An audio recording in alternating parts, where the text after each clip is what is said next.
Sukarno, the first president of Indonesia, was one of the most charismatic and controversial leaders of the 20th century. A revolutionary by conviction and a populist by style, Sukarno's life mirrored the tumultuous birth of modern Indonesia. He guided his people from colonial subjugation to national independence and from democracy to an experiment in authoritarian rule. Yet his career ended in quiet disgrace, overthrown by his own military. Understanding Sukarno is essential to understanding Indonesia itself, as he shaped not just the political contours of the young republic, but also its very sense of national identity. Born on June 6, 1901, in the city of Surabaya, Java, Sukarno was the son of a Javanese nobleman and a Balinese Hindu woman. His given name at birth was Kusno Sosrodihardjo, but after falling ill as a child, he was renamed Sukarno following Javanese tradition. From early on, his mixed ethnic background gave him a unique perspective on the plurality of Indonesian society, a theme that would define his political life. Educated in Dutch-language schools during the colonial era, Sukarno attended the Technical Institute in Bandung, where he earned a degree in civil engineering. While his education may have been in architecture, his true calling was political activism. In the 1920s, he became involved in the nationalist movement, particularly through the founding of the Indonesian National Party, or PNI, in 1927. The party's aim was clear: full independence from Dutch colonial rule. Sukarno believed deeply in uniting Indonesia's ethnic, religious and cultural diversity under a single national banner. His speeches were fiery, passionate and often poetic, and he quickly gained a mass following. The Dutch saw him as a threat and arrested him multiple times throughout the 1930s, during which he wrote extensively, including his influential political treatise Indonesia Menggugat, or Indonesia Accuses. These writings helped lay the ideological groundwork for future revolutionaries. During World War II, the Japanese occupied Indonesia and ousted the Dutch. Sukarno, along with Muhammad Hatta, cooperated with the Japanese administration in exchange for political concessions. He used Japanese support to strengthen nationalist networks and raise political consciousness among Indonesians. While this collaboration remains a point of criticism, it also positioned Sukarno to act decisively once Japan surrendered in August 1945. On August 17, 1945, just 2 days after the Japanese surrender, Sukarno and Hatta proclaimed Indonesia's independence. This act, though symbolic, ignited a fierce war with the returning Dutch, who were determined to reclaim their colony. Sukarno served as the head of the Republic during the Indonesian National Revolution from 1945 to 1949, a time marked by military conflict, international diplomacy, and immense civilian suffering. Thanks to a combination of domestic resistance and international pressure, particularly from India, the Soviet Union, and the United States, Indonesia won full sovereignty in 1949. Sukarno was installed as the Republic's first president. His leadership during this revolutionary period turned him into a near-mythical figure, a man who defied imperial powers and won freedom for his people. Indonesia's independence was a monumental achievement, but building a functioning nation from a vast, ethnically diverse archipelago proved far more difficult. The early 1950s were marked by political instability, regional rebellions, and an ineffectual parliamentary system. Sukarno, frustrated by what he saw as the inefficiencies of Western-style democracy, introduced a new political concept in 1957, guided democracy. Guided democracy allowed Sukarno to centralize power, curbing the role of parliament and political parties. He argued that Indonesia needed a strong, unifying leader, not endless political bickering. He promoted his ideology of Nasakom, a blend of nationalism, religion, Islam, and communism, to create a broad-based coalition. This was an incredibly delicate balancing act, as these three factions were often at odds with each other. Sukarno's leadership style became increasingly authoritarian during this period.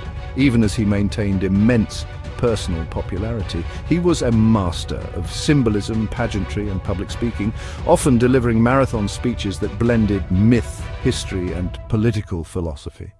His charisma allowed him to dominate Indonesia's political landscape despite the lack of a strong institutional base.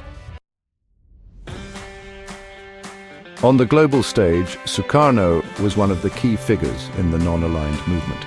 He positioned Indonesia as a leader of newly independent nations during the Cold War, refusing to align fully with either the United States or the Soviet Union. In 1955, he hosted the Bandung Conference, a seminal moment in Third World solidarity that brought together leaders like Jawaharlal Nehru, Zhou Enlai, and Jamal Abdel Nasser.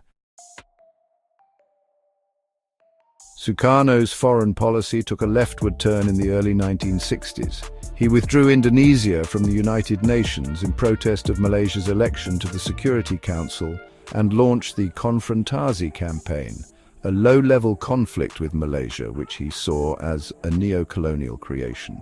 He increasingly courted communist countries like China and the Soviet Union for military and economic aid, while relations with Western powers deteriorated. Despite his soaring rhetoric and international stature, Sukarno's domestic policies led to severe economic decline. By the mid-1960s, Indonesia was suffering from rampant inflation, food shortages, and infrastructure collapse. His neglect of economic policy, coupled with lavish spending on grand monuments and international projects, alienated many Indonesians. At the same time, political tensions were rising. The Indonesian Communist Party, or PKI, had become the third largest communist party in the world outside of China and the USSR. Its growing influence alarmed both the military and Islamic groups. Sukarno's alliance with the PKI pushed the country closer to the brink of civil conflict.